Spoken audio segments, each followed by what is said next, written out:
Hello, everyone, and thank you for tuning in to another episode of the Media Buff Podcast, the show about anything and everything media related. Ed here with my lovely wife, Jen, and on this episode, we're going to do a quick review of the latest film in the Predator franchise that released on June 6th called Predator Killer of Killers. This is your first official spoiler warning, so if you haven't seen it, definitely check it out. It's definitely a good film, and we're going to kind of go into detail of what the film entails and why we think it's really good addition to the franchise and what it might bring now that the latest film Predator Badlands is coming out in November. So, what's something you liked about the movie, Jen? I like the fact that it took place in three different time periods. Mm-hmm. We see different predators.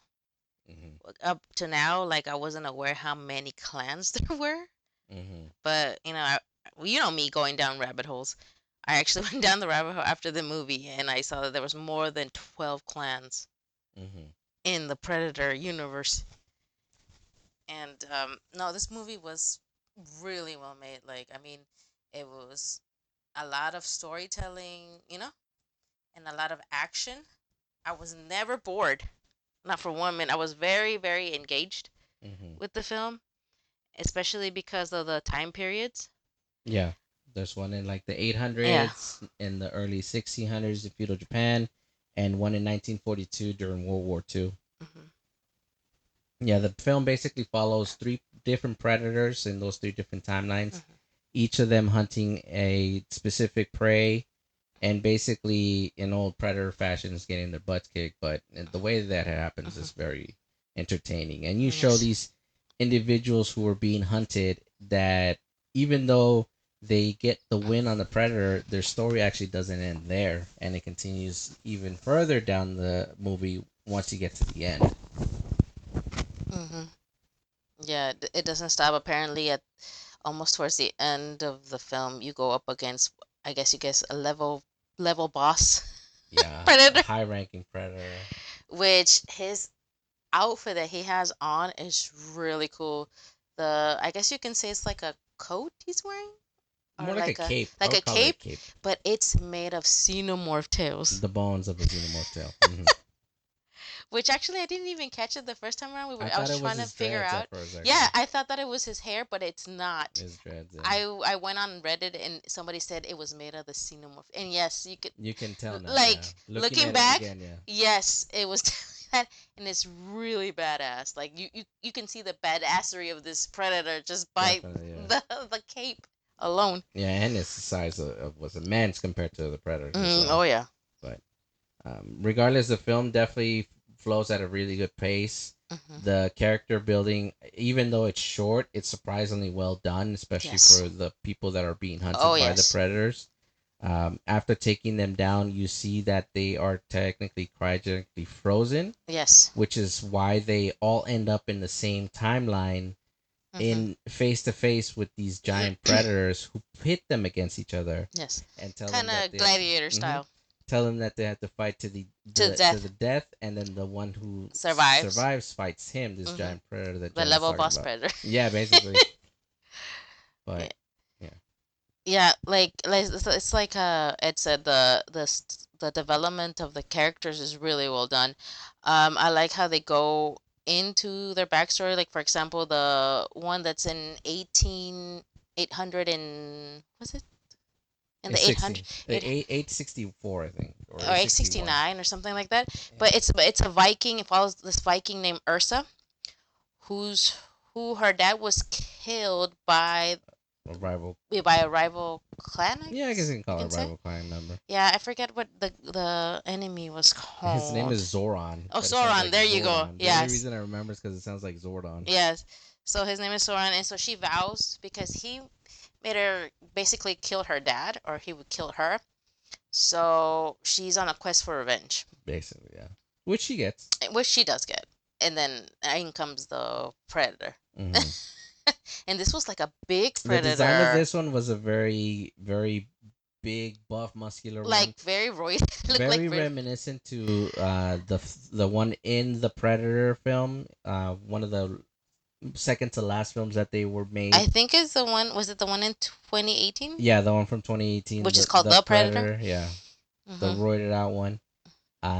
This one is actually it stands out because it doesn't use your conventional Predator weapons. Instead of having a plasma caster and Mhm. blades and whatnot, it has this giant fist that can shoot shockwaves and basically Oh yeah. concuss its enemies, which it does. Mhm. The moment Ursa gets her revenge, the Predator strikes, attacking not just the enemy in the room, but also attacking Ursa and her fellow Norsemen and her son, who was Yes, also was also there. in the battlefield with her. Mhm. The next uh story that we have is in Japan, and it's a story about two brothers Mm-hmm. that are, I guess you can say, kind of pinned against each other Yeah, their father pits them to, against each yeah, other. to compete for his armor. Mm-hmm. And basically one day, well, they have A duel. yeah, duel to see who wins that honor of getting the armor. Yeah, but one brother doesn't want to fight. No. And so he relinquishes, his His right sword to the armor. after, yeah, after his brother had attacked him and basically gave him a scar. Mm-hmm. Was it on the right cheek or left cheek? It was on the right. Mm-hmm. Yeah.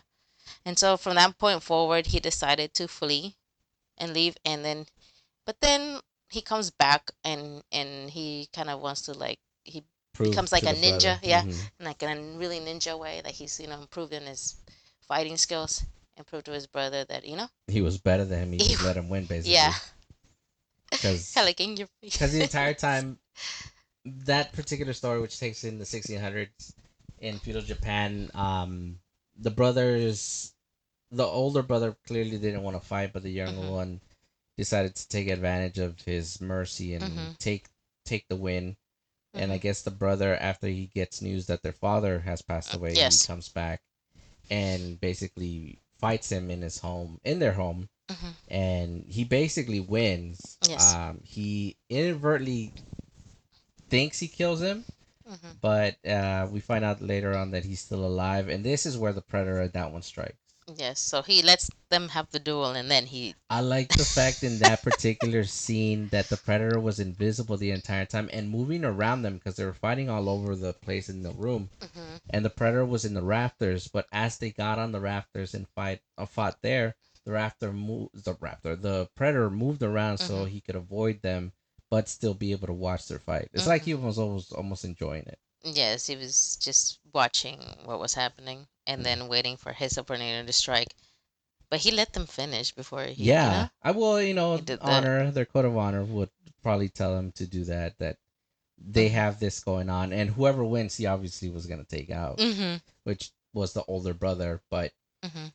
when the predator attacks and the older brother is making his way, trying to get away from Mhm. him, they fall into the local river near their house, Mhm. and we see that the younger brother is actually still alive, Mhm. and he presumes to attack him, thinking that the duel is still going, but the brother like quietly tells him like, no, there's something else here, Mhm. and then they get jumped by the predator, and they both work together to take him out. Yes, but I like. You know what is cool about that?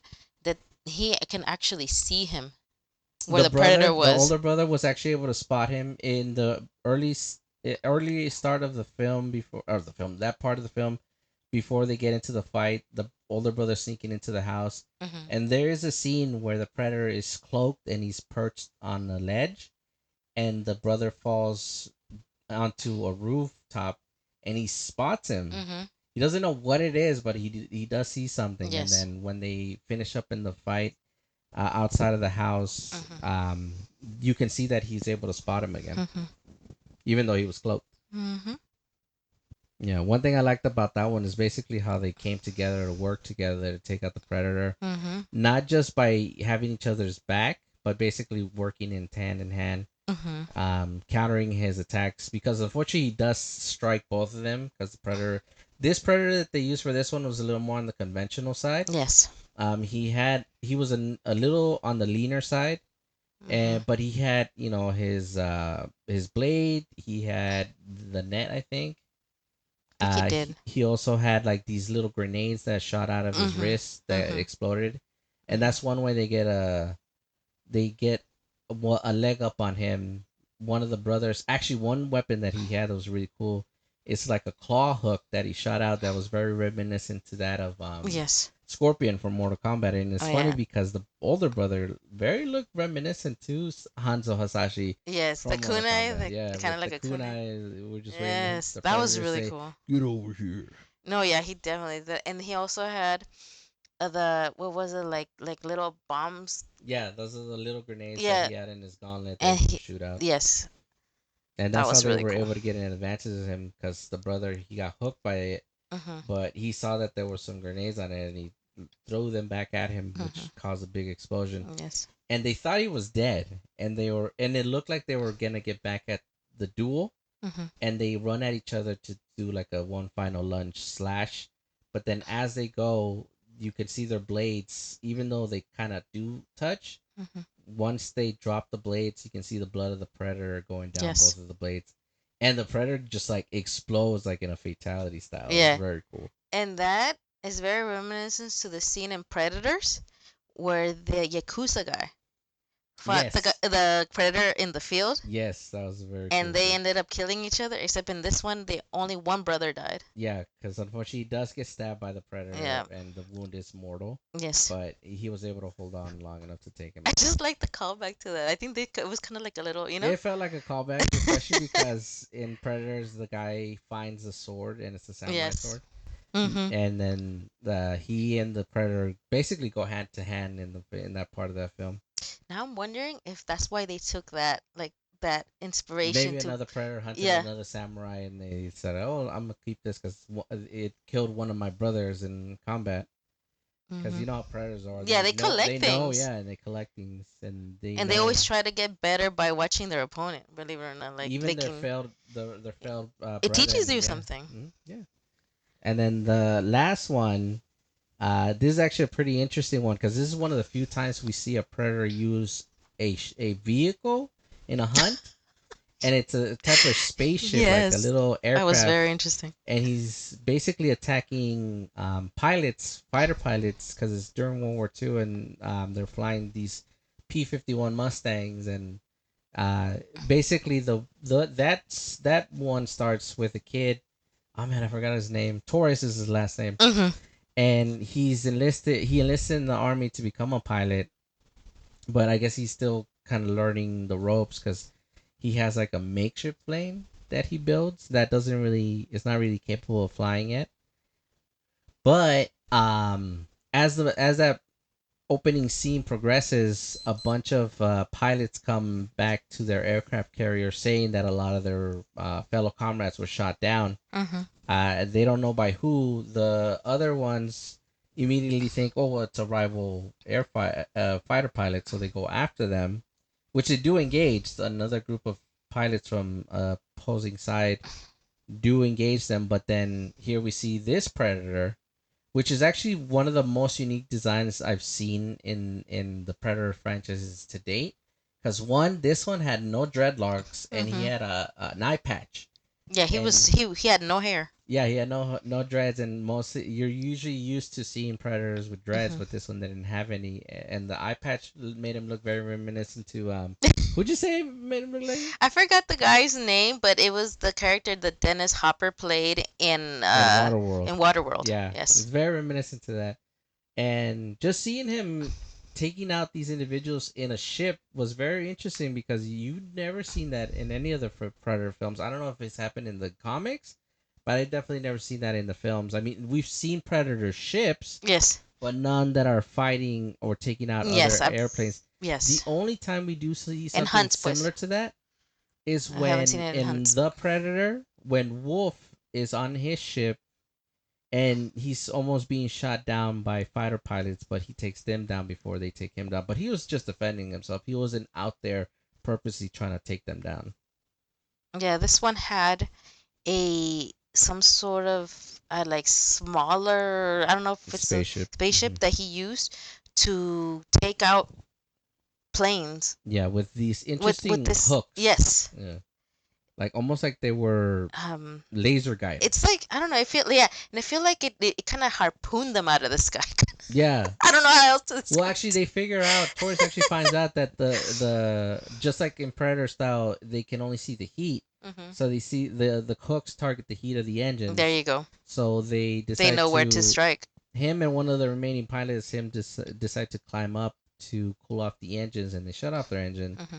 to blind the Predator Yeah. and are able to damage the ship enough to capitalize on it. Yes. Sadly, all the other pilots die except for Yes. Torres, Yes. but he is able to be to take him down finally by basically tricking the Predator Uh, into harpooning his engine from his plane, yes. launching it back. But he had flooded the engine with gasoline, so by the time it got back to his ship, it Yes. exploded and killed the Predator. Hmm. And on that note, like you know how one of the deaths of the pilots, like it was actually pretty cool in the style that he threw a big net Yeah, that reminiscent to AVP, yes, which a, slices the plane, which is very cool. yes, yeah. I was like, oh my god, they have bigger ones. Yeah. And then there was another one that was pretty cool because he shoots what looks like uh, a star, like a bladed star, but Mhm. it's the instead of blades, they're like lasers, Mhm. and they go. And they He cut. launches in them, and they wrap around the plane, Yeah. and then slice it up. And unfortunately, the last pilot is killed that way, which is very cool. Yes. But Because that's different weaponry that we have not seen yet. yeah, we've never seen that. Is I don't know. Again, I don't know if it's been shown in the comics, but in the films, definitely never Not in seen the that. films, but. Definitely haven't been seen on the Mhm. films, but you think the film ends there, but in reality, this is where we see the three individuals that Mhm. are still actually alive. Mhm. And that was when we first saw that, we were wondering like, how are they still alive Yeah, because they're from different timelines, different times. So I'm like, there's no way that they can be alive at this, at the at same the time? same time. And then we come to find out that they were cryogenically frozen. Mm-hmm. Which is something that we'll get into before we wrap it up. But we see these three individuals who were able to take down those predators, and this is where they get pit against each other, and the predator puts a collar on them, Mhm. and as he's talking to them, they're able to listen to what he says. So it acts as a It universal translator. yes, it does. That was which I thought was pretty cool. Yeah, that was a cool addition to it because even though predators can't technically say human words, we've never actually Well, we've understood what heard, they say, and they yeah, have talked to each other. but they have said human word. They have said human words Yeah, like, you want some candy? yeah, want some candy, But but not full on dialogue. no, and then this one you hear the predators speak and they're talking in their native tongue, but you still hear the The English translation translation. Actually, it wasn't just English; it was English, in their own. Japanese, Yep, and Norse. So the thing was in different actively languages. translating in all their languages, Yes. and it's funny because that language barrier kind of keeps them from working together at first. Because at first, Taurus wants everybody to work together, but no, is it Ursa? Yeah, Ursa. Ursa wants to just kill them because the predator says you got to kill each other because then Yes. the winner's gonna face me. Yes. But Taurus is telling them to work together, and I think the brother from the feudal Japan one kind of gets the gist of it. Yes. He does. Because Taurus does know a little bit of Japanese, so he does tell him something, and Mhm. it doesn't really translate well. Mhm. So he kind of gets the gist like maybe we should work together, and he's Mhm. actively fighting against Ursa while Mhm. Taurus is trying to figure out a way they can fight against this giant predator, Mhm. which they do eventually are able to figure it out, and it's kind of in a dumb way if you think about it, because there's one scene in that part where they pull out this giant monster looking thing with tusks, Mhm. and one of the predators gets eaten by it, but his gauntlet is still intact. It's still in there. And then Taurus is swallowed up by the creature. He doesn't get. You think he's eaten, but he's actually still alive and he's in its stomach. And he sees the predator's gauntlet, and he kind of finagles with it, and he's able to use it to remove the collars off of him, Mhm. Ursa, and the other guy. And then they're able to use that to Mhm. basically commandeer a ship of theirs, Mhm. and then they fly off into the sunset. Ursa, unfortunately, she stays behind because they do get harpooned just before they're about to escape. Yes. But she's able to go down there and disable the item, and you think they're gonna kill her, But they don't. but the reality is that they capture her and they put her on ice. Yep.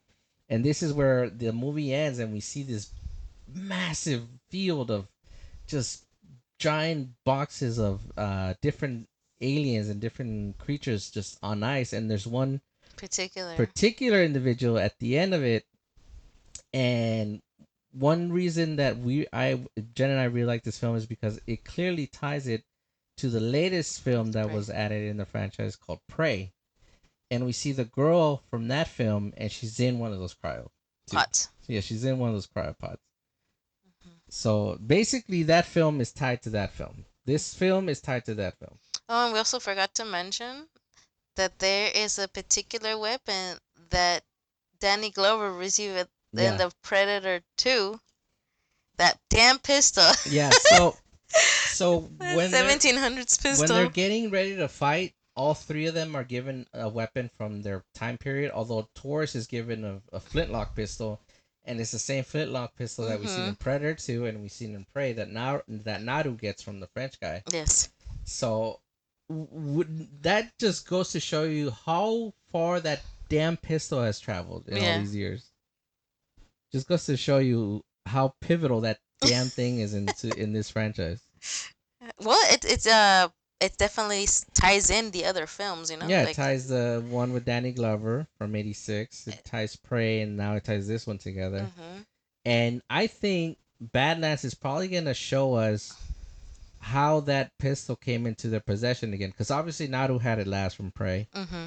and and I swear, Jen and I, if you watch the end of Prey, there's like a little tapestry of art Mm-hmm. that they show, and it shows the ships coming down from the horizon and Naru looking over to the sky.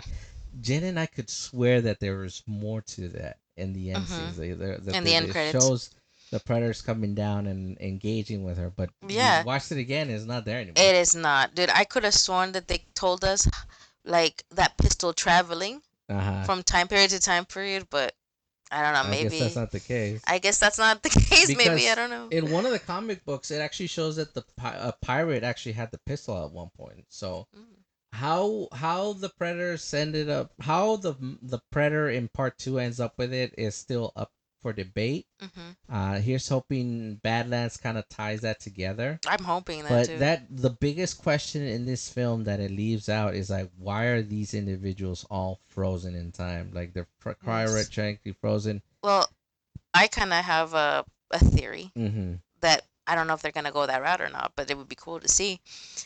Is more like, remember in the 2018 one, The Predator, Uh huh. how Olivia Munn's character was saying that they were taking DNA DNA from other from species. other species to make themselves stronger and Mm-hmm. smarter. Yeah, and one of the reasons one of the predators was there is because he wanted the kid, because I guess something about his DNA was Well, unique. he's a smart kid. He was able to decipher their tech. Mm-hmm. So that's probably Why the some talent that humans? they Mm-hmm. want Yeah, from him.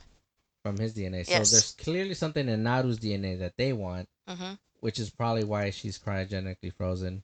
The other speculation is that they occasionally just have a gladiator fight happen here and there, and they'll unfreeze a couple of these guys together at one point. But again, that's all speculation. We don't know 100% sure. Yeah, but on that note, that means that they would make them fight against each other and see who truly is the strongest of those Yeah, warriors, and maybe that deems them worthy of maybe taking that DNA. I don't know. I'm it just, makes sense to it's just me, a possibility. especially when the franchise kind of ended in 2018, because that was one of the last films that was made before Prey kind of revitalized it. And we did see that there's different predator clans, and then one particular predator clan that is more into genetic modification, which would explain why They're big they're bigger, they're stronger, and and they're they're smart. smarter. So that is one possibility. We don't know 100%, but I would like that to be explored. We would like that Hmm. idea to be used more. Or they can always go a generic route and say that's just to see what trophy really belongs in the trophy case of that predator. True. I don't Granted, know. you know what? One thing we kind of forgot to wonder is every creature in those stasis pod, have they been able to take down a predator? I know. Because we know for sure Nada was able to take down a predator. Yes. So now I'm wondering, if every creature, because it's not just humans. There's different alien species in there too. So now I'm wondering if everybody who was frozen was able to take down a predator. I know, but And there's even a comic book that shows Dutch's brother yes, that he was also frozen in that. yes, So we'll see. Yeah, there's also the theory uh, that different clans operate differently. yes. Well, So different code of honor, I yeah, guess. we'll see how some other clans think of this whole genetic harvesting, Well, there's if some that's the that, route they go. yeah, there might be some that don't, that like to take the pure form. I'm guessing. Well, yeah, I Stay true mean, to the, or. we in the comic books you see that there are clans that stick more to the traditional style of the hunt, where they just use the gear that they have. Mhm. But regardless, great film, Mhm. great stories, great way to tie Prey to To the yes. new franchise, the Mhm. revitalization of this franchise. I love the fact that this franchise is being revitalized along with Aliens. Mhm. Trachtenberg, the guy who Dan. Dan Trachtenberg, the guy who directed this film, he's also directed The Boys film, a couple episodes from Black Mirror. Mhm. He's doing a great job with the franchise. I'm Yes. hoping him and Kevin Feige is it Fede. Mhm. Kevin Fede Alvarez. I mean. Fede Alvarez get together and then they work something out to truly make Predator versus Alien canon again. Oh yeah, But regardless, great that'd be film to awesome. watch. Is on Hulu. So Mhm. if you're a fan of the franchise, definitely check it out. You will Yes. not be disappointed. Stick to the end of the film so you can see that little Easter egg, Oh yeah. and let us know in the comments what you think. Like, Mhm. are you familiar with the Predator lore? Do you have any ideas why these individuals are all cryogenically frozen? Let us know in the comments and let us know. All right. Yeah. So with that being said, folks, hope you enjoy this one. We will talk to y'all later. Bye.